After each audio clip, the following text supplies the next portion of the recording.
Días son estos de Elías, declaran palabra de Dios. Y días también de Moisés, tu siervo, justicia reinando otra vez. Y aunque libremos batallas, hambruna, carencia y dolor, aun se oye voz que en desierto clama, prepara el camino al Señor. He aquí, Yeshua viene ya, brillando como el sol, en el cielo lo verás, declara hoy el año del Señor.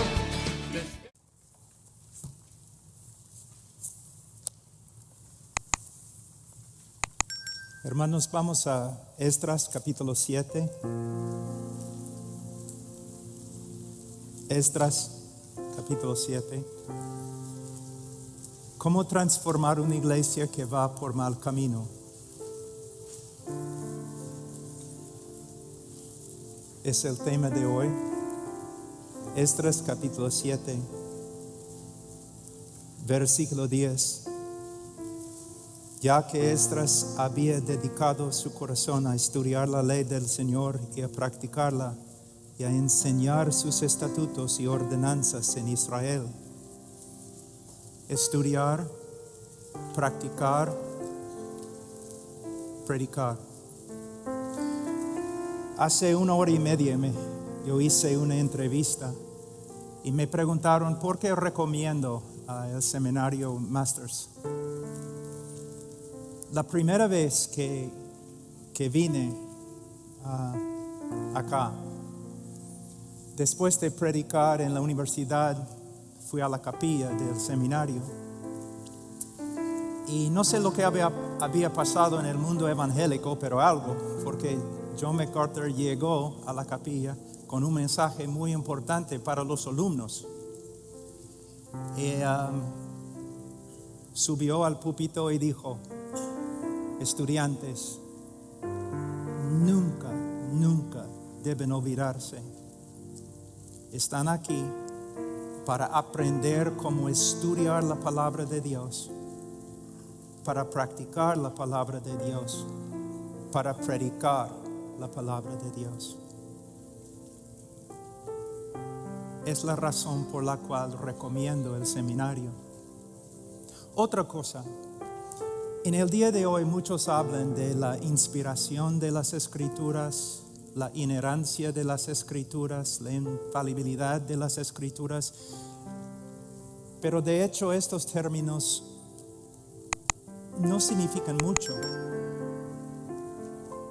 si no hablamos de la suficiencia de las Escrituras. No solamente es predicar, sino practicar. Hoy día voy a hablar de cómo transformar una iglesia que va por mal camino o cómo reformar una iglesia, pero cuando yo uso la palabra reformar, estoy hablando de la necesidad de conformar la iglesia a lo que está escrito, a lo que está escrito. Y es un trabajo de toda la vida, nunca termina.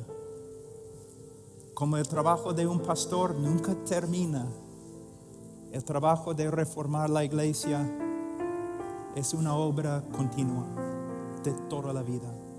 Ahora vamos a ver 3 cosas muy importantes. Vamos a volver en un ratito a este texto, pero quiero hablar de 3 temas muy importantes. Primeramente, cuando hablamos de reformar la iglesia, tenemos que examinar nuestra motivación como ministros de la iglesia y como ministros de Cristo, nuestra motivación. Segundo, tenemos que reconocer, como he dicho, que es una obra progresiva de muchos años. Tercero, debemos reconocer y usar solamente las armas que el Señor nos ha dado: la palabra de Dios, la oración, intercesión y una vida ejemplar ancianos, pastores, conformes al carácter de Cristo. Primeramente, examinar nuestros motivos. Jóvenes, para ustedes que van a entrar en el ministerio, esta parte es muy importante, porque en el día de hoy, entre muchos jóvenes que están aprendiendo a apreciar buena teología, también en el internet, especialmente, yo veo mucha arrogancia, una falta de amor. Y la reformación de una iglesia es una obra principalmente de amor, de amor. Ahora, nuestro motivo principal, nuestra motivación principal debe ser, por supuesto, la gloria de Dios. Habacuc 2:14, que la tierra esté llena del conocimiento de la gloria del Señor como las aguas que cubren el mar. Es para Él. Trabajamos para su gloria. Malaquías 1:11, que desde la salida del sol hasta su puesta, el nombre del Señor sea grande entre las naciones y en todo lugar se ofrezca alabanza a su nombre, pues grande es su nombre. El hombre de Dios, el pastor, debe respirar estos textos continuamente pensando. No tiene descanso, no puede dejar de trabajar, porque lo que quema en su corazón es un deseo ver la gloria de Dios en la iglesia. También pienso en la declaración de los misioneros moravos, que el Cordero reciba la plena recompensa por sus sufrimientos. Cristo.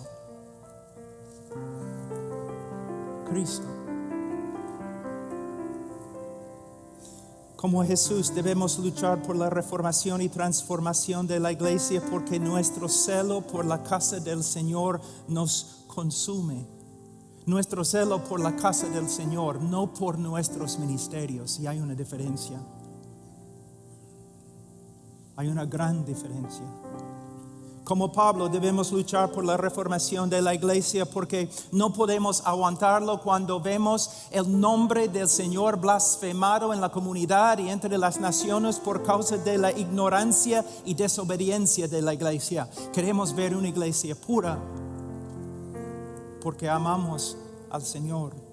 Al final, hay un texto que muchas veces todos nosotros pasamos por alto, pero es un texto que revela el corazón del Señor como ningún otro texto. Mateo 6, 9-11. Vosotros pues orad de esta manera: Padre nuestro que está en los cielos, santificado sea tu nombre, venga tu reino, hágase tu voluntad así en la tierra como en el cielo. Danos hoy el pan nuestro de cada día. Aquí podemos ver revelado el corazón del Señor, la parte más profunda de su corazón. Él hizo todo lo que hizo para que los hombres estimulen, para que los hombres exalten al nombre del Señor. Que el nombre del Señor sea puesto en una categoría totalmente separada de todas las demás categorías, y que el reino de Dios avance y que la voluntad de Dios se haga para la gloria de Dios y para el bienestar de los hombres. Y al final dice: danos hoy el pan nuestro de cada día. ¿Entienden este texto? En el contexto, básicamente Él está diciendo: dame lo que necesito solo para un propósito. Dame lo que necesito para que yo pueda trabajar para realizar esta oración. Solo pido pan para que yo tenga la fuerza de trabajar para la gloria de tu nombre. Mira, ministros de Cristo, hombres de Dios, tienen que darse cuenta que no podemos tener una pasión así a menos que pasemos mucho tiempo con el Señor, en su palabra, en comunión con Él, en oración. Debemos ser hombres del pueblo, es cierto, pero más debemos ser hombres de Dios. Que Cristo llegue a ser todo para nosotros. En resumen, lo hacemos todo lo que hacemos para la gloria, honra y beneplácito de Dios y de su Hijo. Y no es así. Si no es así, debes salir del ministerio. Debes salir del ministerio. Nuestra segunda motivación debe ser nuestro amor y celo por la iglesia. Si sinceramente amamos al Señor, si sinceramente amamos al Señor, nosotros vamos a amar a su esposa. Las dos cosas son inseparables. Cuando tú me dices que tú amas a Dios, yo solamente tengo que examinar cuánto amas a su pueblo. Y no estoy aquí, o en este sermón, no estoy hablando de la iglesia universal o la iglesia invisible. Es muy fácil amar una esposa invisible. Estoy hablando de amar la iglesia local, dar tu vida por ella. Buscamos reformar la iglesia porque amamos la iglesia, así como Cristo amó a ella, se dio a sí mismo por ella. Como esposos, lideramos con un solo propósito: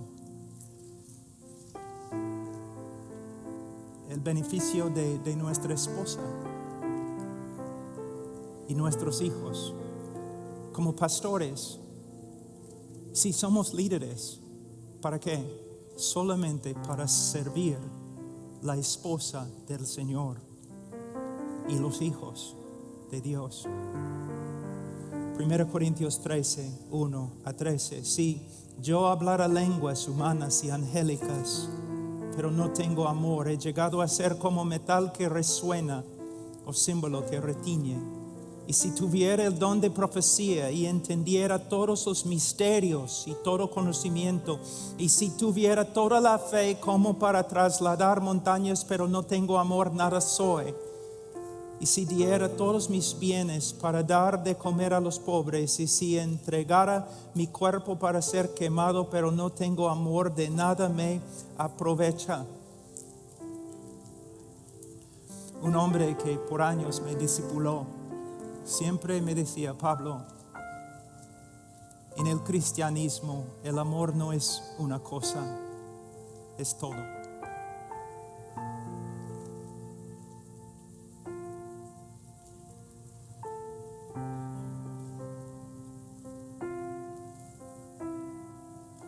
Buscamos reformar la iglesia porque, como Pablo, la iglesia es nuestra amada, nuestro gozo, nuestra corona. Debemos estar tan identificados con la iglesia que cuando la iglesia es débil, nosotros somos débiles, y cuando la iglesia peca, nosotros nos preocupamos intensamente, dice Pablo. Yo tengo un hijo que ahora tiene 19 años y acabo de salir de la casa, ha venido acá a estudiar. Siempre quiero escuchar noticias de él. ¿Cómo está? ¿Cómo está? Si está bien, yo estoy bien. Si no está bien, no estoy bien. Así es la identificación del pastor con la iglesia.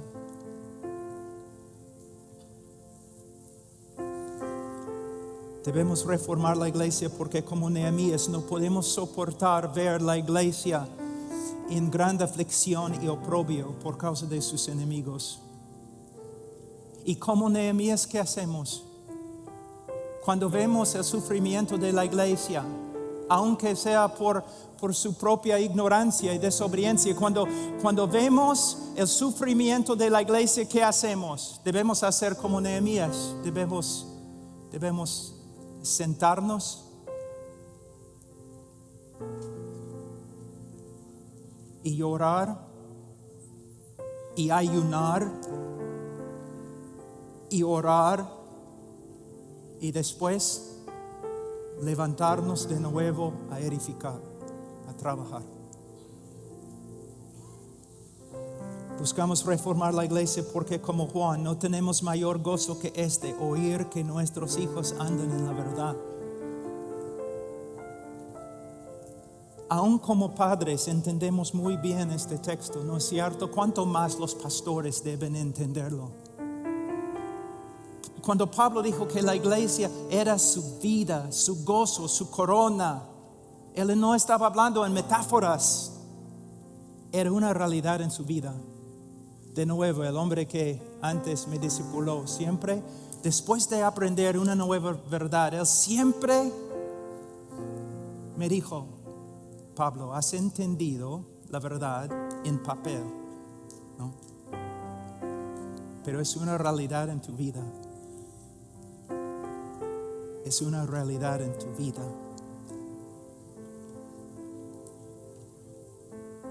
La meta no es ser una conferencista. La meta no es ser un autor de un libro. La meta es ser un pastor fiel. El llamado más grande en el reino de Dios es el pastor fiel. El epicentro de toda la obra de Dios en la tierra es la iglesia local y sus ancianos.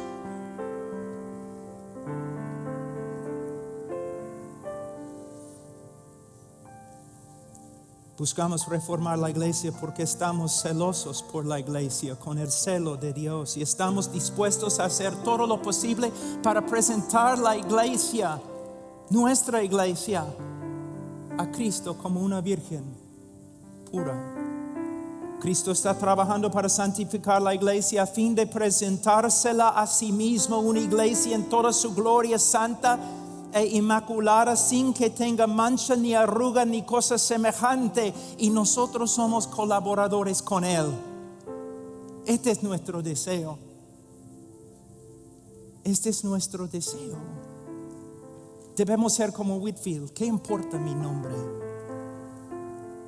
Que mi nombre sea enterrado con mi cuerpo un día, pero que la gloria de Cristo en la iglesia avance. Buscamos reformar la iglesia para la gloria de Dios.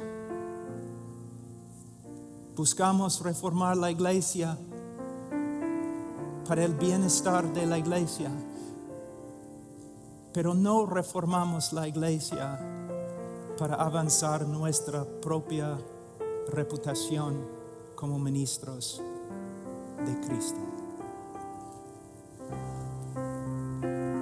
Nosotros no debemos ser como el Padre que empuja a su Hijo para que su Hijo sea grande, para que luego el Padre pueda jactarse de haber criado un Hijo extraordinario. No debemos apurarnos en reformar la iglesia simplemente porque tenemos miedo que la inmadurez de la iglesia haga daño a nuestra reputación entre los demás ministros. Hermanos, muchas veces visito iglesias, predico en iglesias, y muchas veces los pastores, cuando yo llego, lo primero que me dicen es: Pastor Pablo, comienzan a pedir disculpas por la inmadurez de su iglesia, por los problemas en su iglesia, como si tuvieran vergüenza de su iglesia. No debe ser así. Si un día voy a tu iglesia, aunque tenga problemas, aunque hay prácticas no bíblicas, tú debes decirme como un pastor: Pablo, esta es mi iglesia. mi amada, y la amo, y la defenderé como un esposo ama a su esposa. Entonces, Pablo, cuando tú subes al púlpito a predicar, debes tener cuidado porque estás hablando a mi amada.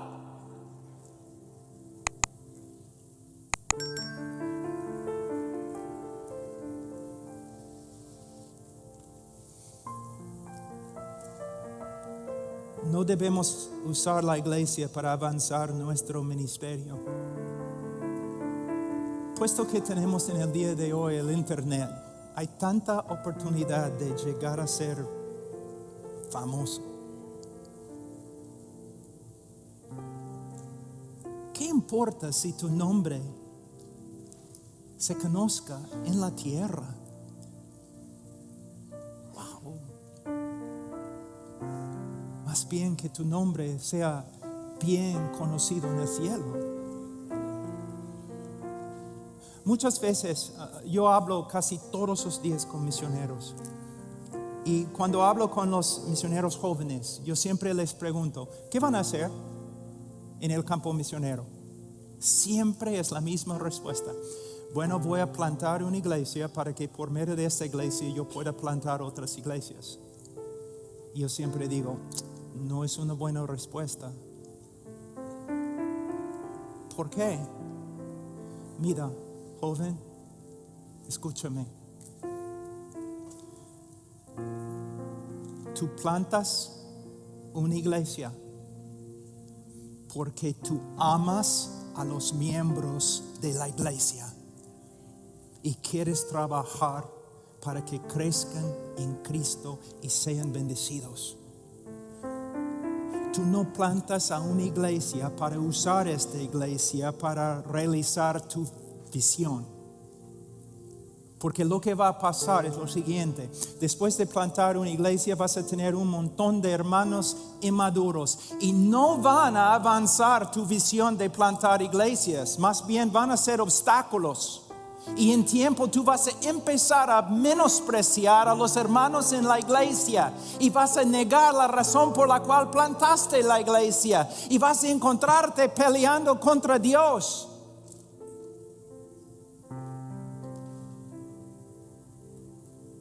Pero yo les aseguro, si plantas una iglesia y te dedicas a dar alimento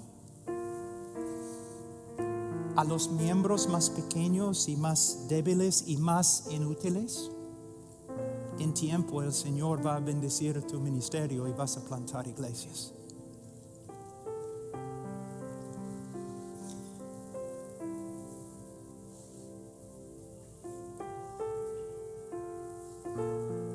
A veces escucho a los pastores jactándose. Un ratito. Primeramente debo decir, yo conozco muchos pastores que aman sus iglesias. De verdad. Hay muchos pastores. Es cierto. Pero también conozco pastores que siempre están hablando de su gran amor por la iglesia. Pero después de examinar sus ministerios, yo creo que están un poco confundidos. No aman la iglesia, aman sus ministerios en la iglesia. Hay una gran diferencia. ¿Cuánto amas la iglesia universal de Cristo? Bueno, ¿cuánto amas la iglesia local? ¿Y cuánto amas la iglesia local?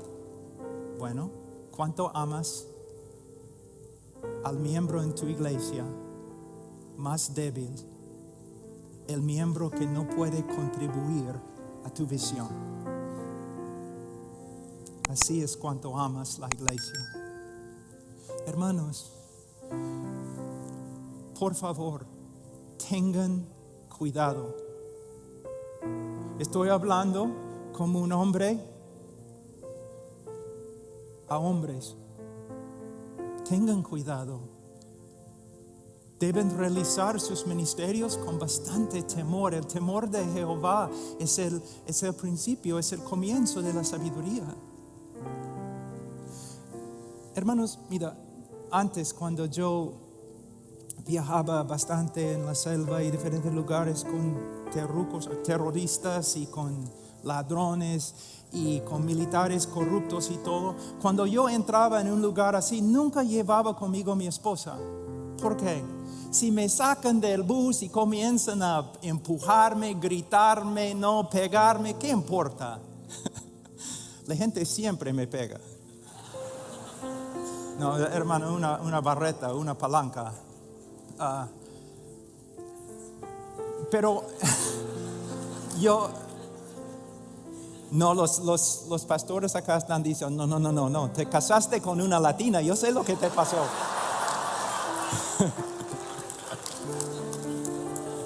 ¿Ya ves? Nunca llevaba mi esposa, porque si me maltratan, ¿qué importa? Pero si un hombre toca a mi esposa, ya es otra cosa. Arrancó la guerra. Pero hermano, con el miembro más dificultoso, el miembro que no puede contribuir a nuestra visión, a nuestra reputación, tu amor por este pequeño miembro es la revelación de tu amor por la iglesia de Cristo.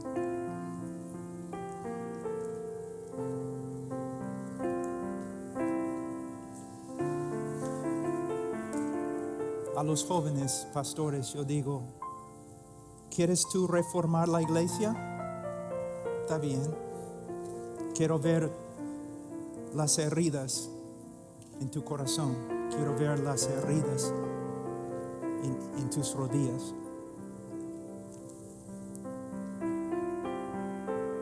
El que con lágrimas anda llevando la semilla de la siembra, en verdad volverá con gritos de alegría trayendo sus gavillas.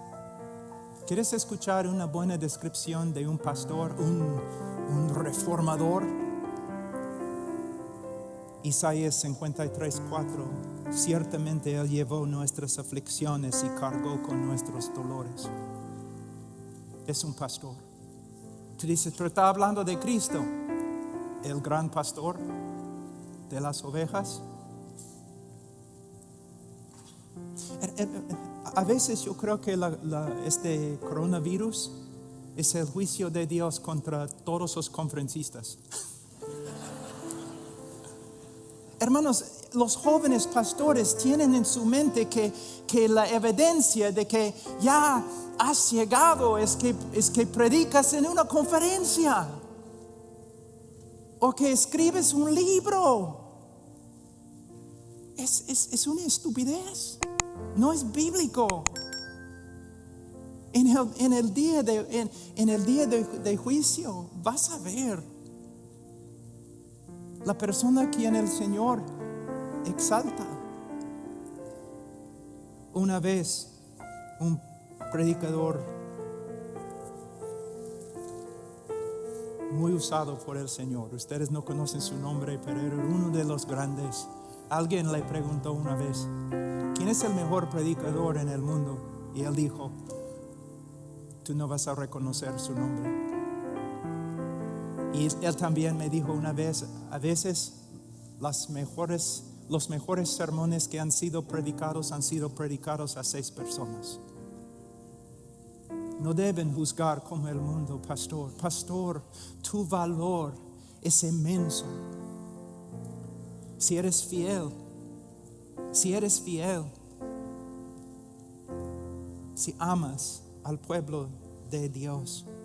Pablo dijo en Gálatas 4:19, hijos míos, por quienes de nuevo sufro dolores de parto hasta que Cristo sea formado en vosotros.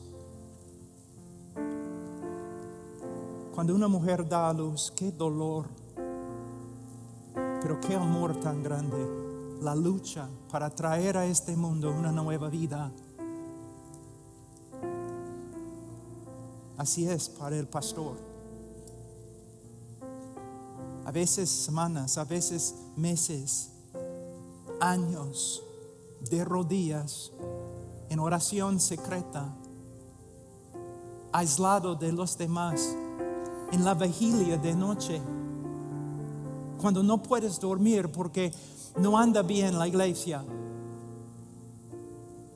Es un pastor, es un hombre que es capaz de reformar la iglesia. Ahora voy a avanzar al segundo punto. Lo siento por mi tardanza, pero la santificación de la iglesia es como la santificación del creyente. A veces es 3 pasos adelante y 2 pasos atrás. La santificación de la iglesia es un proceso, es una obra de muchos años. Y yo no puedo decir que entiendo el plan de Dios para ti como pastor, pero puedo decirte algo que todos han observado: los pastores que se queden en un solo lugar tienen más fruto. Los que pastorean años y años y años, que pasan por las dificultades y siguen adelante en la misma iglesia. Por supuesto, en la soberanía de Dios, a veces el Señor va a trasladar a un pastor a otro lugar, lo reconozco. Pero generalmente, un pastor que se queda en un lugar lleva fruto. Ahora, ninguna iglesia, ni Grace Community es una iglesia perfecta. Ninguna iglesia es totalmente bíblica. Porque ahora estamos hablando de la glorificación no solamente del creyente, sino la glorificación de la iglesia. En esta tierra no hay una iglesia perfecta. Todos están en un proceso de crecimiento. Y tenemos que aprender a apreciar este proceso y reconocer la sabiduría de Dios en el proceso. Quiero leer algo que he escrito. Hay una palabra en latín, semper reformanda, siempre reformando. Según Michael Horton, la frase apareció primero en un devocional escrito por Jacques van Lodenstein, un personaje importante en la segunda reforma holandesa. La frase completa es: la iglesia es reformada y siempre está siendo reformada según la palabra de Dios. Michael Horton dice algo muy importante aquí, que el verbo es pasivo. No significa que la iglesia siempre está reformando cosas, sino la iglesia, pasivamente, la iglesia siempre está siendo reformada por medio de la obra del Espíritu, por medio de la predicación de la palabra de Dios.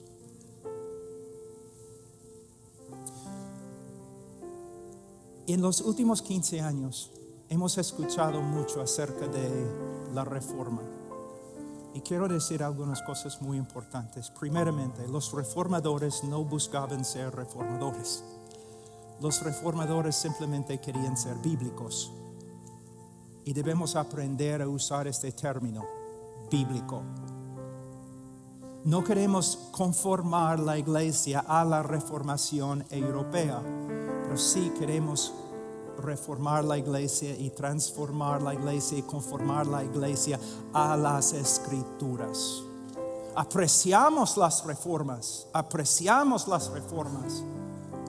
La parte bíblica de las reformas, por supuesto, y podemos aprender de las reformas.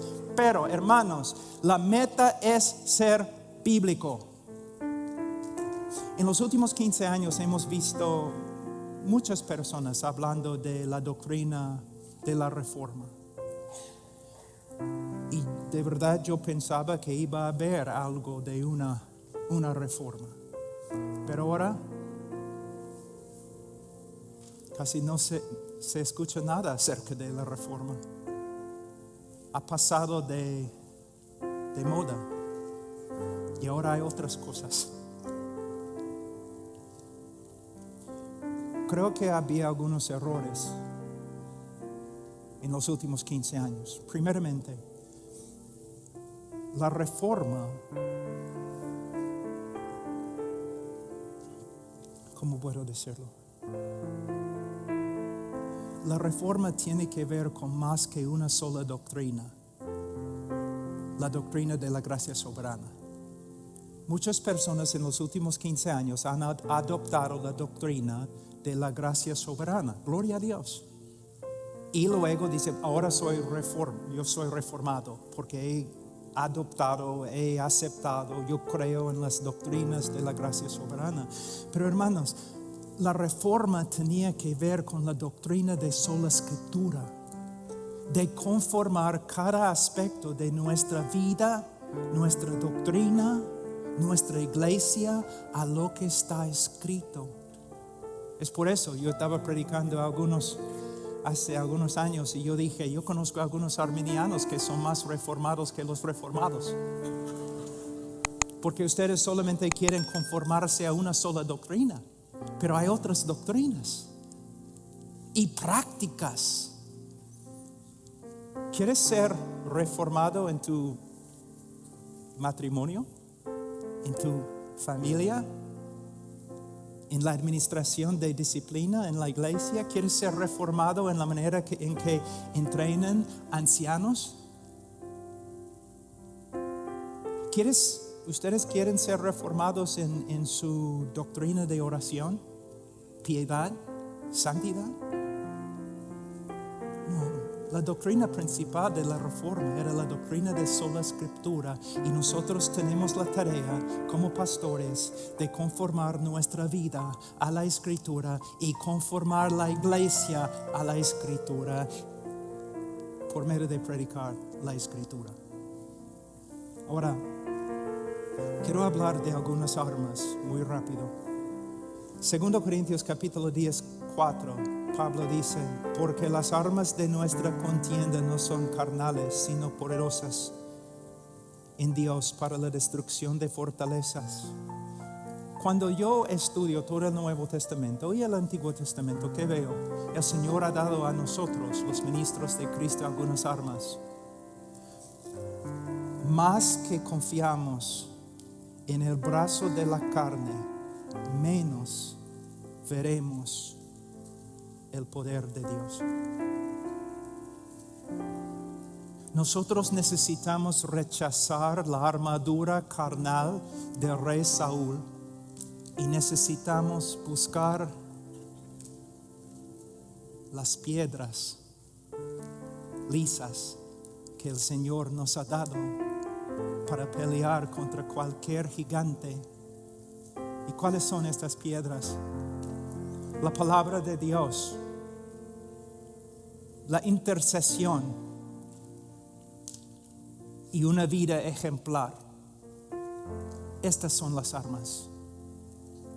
Volviendo al final a Esdras, ya que Esdras había dedicado su corazón a estudiar la ley del Señor y a practicarla y a enseñar sus estatutos y ordenanzas en Israel.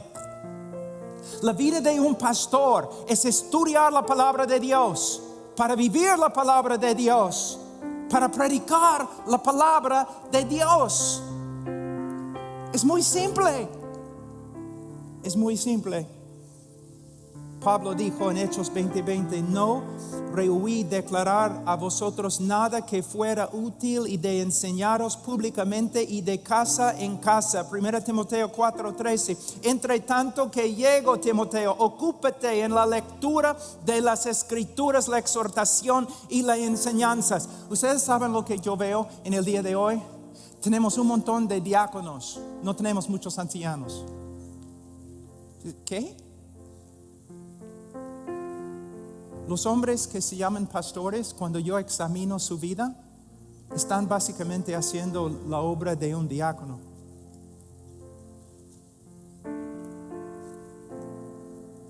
Hemos menospreciado demasiado el ministerio de diácono. No solamente, según 2 Timoteo capítulo 2:2, no solamente debemos entrenar a otros hombres para que puedan ser ancianos, debemos entrenar diáconos para que puedan hacer la obra de un diácono, para que el anciano pueda hacer el trabajo de un anciano, que es estudiar, orar y proclamar. ¿Cuánto tiempo, pastor? Cada día. ¿Cuánto tiempo estás a solas con el Señor? Cuando yo era más joven en Perú y recién casado, todos los misioneros peruanos decían algo acerca de mi esposa. Ella es la querubina. ¿Por qué decían querubina? Porque ellos venían a la casa a las 8 en la mañana, a las 9 en la mañana, y decían, quiero ver Pastor Pablo. Y mi esposa como una querubina con una espada. No. ¿Cómo no?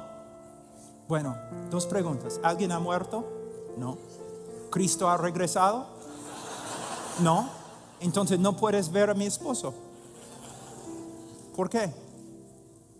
Tiene una reunión. ¿Con quién? El Señor. Las primeras horas con Él. Por supuesto, a veces hay excepciones. Por ejemplo, cuando alguien muere o Cristo regresa. Pero Satanás va a atacar tu estudio, tu tiempo de oración. Hermanos,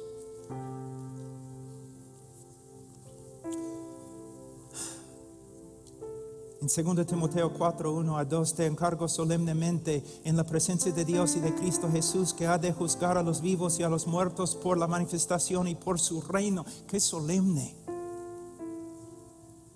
Predica la palabra, insiste a tiempo y fuera de tiempo, redarguye, reprende, exhorta con mucha paciencia e instrucción. Tengo como 3 sermones acá. Pero quiero decir una sola cosa, joven, especialmente escúchame, no vas a reformar la iglesia por medio de solamente predicar en contra de los problemas en la iglesia. De hecho, no va a funcionar. Tú vas a reformar la iglesia, aunque a veces sí, por supuesto, tienes que predicar con respecto a los problemas, pero tu ministerio debe ser la predicación de la palabra de Dios de Génesis a Apocalipsis. Todo el consejo de Dios, predicando versículo por versículo por versículo. La intercesión. Hermanos, yo he escuchado a algunos diciendo, no, nuestra creencia en la soberanía absoluta de Dios no hace daño a nuestra doctrina de oración. Y yo digo, parece que sí. Porque en el día de hoy yo escucho a muchos hablando de la soberanía de Dios y hablando mucho de la predicación, pero no escucho muchos hablando de la intercesión. Los apóstoles, Hechos capítulo 6, oración y el ministerio de la palabra. Oración aún primero y el ministerio de la palabra. Todos los grandes movimientos bíblicos en la historia de la iglesia y todos los pastores que de verdad han cambiado al mundo han sido principalmente, ante todo, hombres de oración. Hombres de oración. Hay un texto, es uno de mis favoritos, Isaías 62, 6 y 7.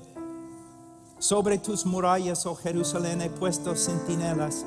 En todo el día y en toda la noche jamás clamarán. Los que hacéis que el Señor recuerde, no os des descanso, ni le concedáis descanso hasta que la restablezca, hasta que haga de Jerusalén una alabanza en la tierra. Por supuesto está hablando de Jerusalén, pero tiene una aplicación general para todos los siglos, aún para la iglesia. El Señor ha dado muchas promesas con respecto a la iglesia, con respecto al ministerio, con respecto a la santificación, con respecto al poder que necesitamos para llevar a cabo la gran comisión. Nos ha dado muchas promesas, pero nosotros nosotros, con fe, debemos aferrarnos a estas promesas. Señor, aquí estoy. Dame lo que necesito para llevar a cabo este ministerio. Bethany Lloyd Jones dijo de su esposo.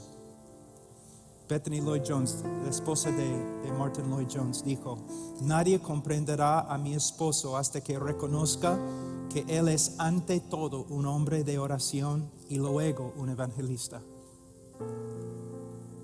Spurgeon diría lo mismo.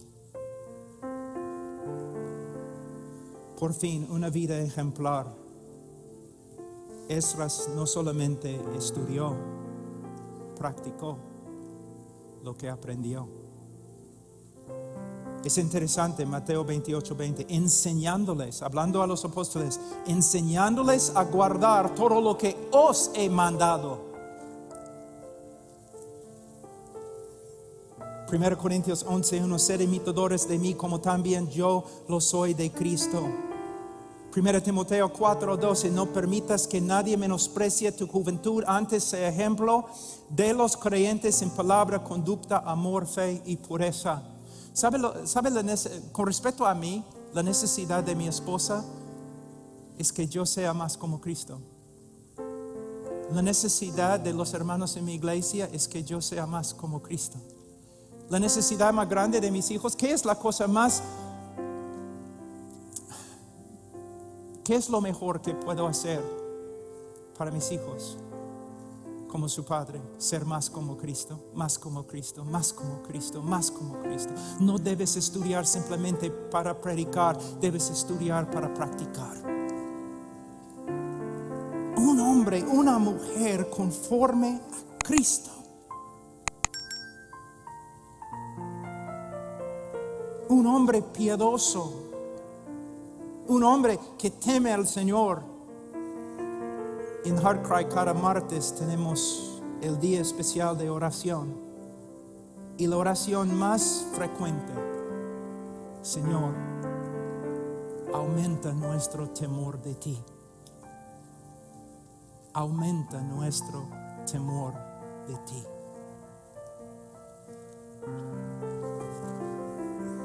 Bueno, hemos terminado. Ay, hermanos, pastores, no se engañan. Sus ministerios. El Señor no está mirando a los grandes movimientos políticos. El Señor no está mirando los grandes nombres. El Señor está mirándote a ti. El reino de Dios, el epicentro de todo, es la iglesia, una iglesia como tu iglesia.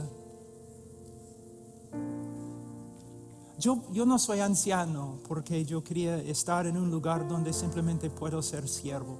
Y yo creo que un anciano no es solamente una persona que predica, es una persona que pastorea. Yo voy a una iglesia que tiene, 125 miembros, algo así. Cuando la orquesta y el coro está aquí, es mucho más grande que mi iglesia. Ustedes saben lo que estoy diciendo. Nos identificamos, ¿no? Mis pastores, cuando yo tengo una pregunta, yo no llamo a un conferencista famoso. Yo voy y hablo con los ancianos y me someto a ellos. ¿Qué debo hacer?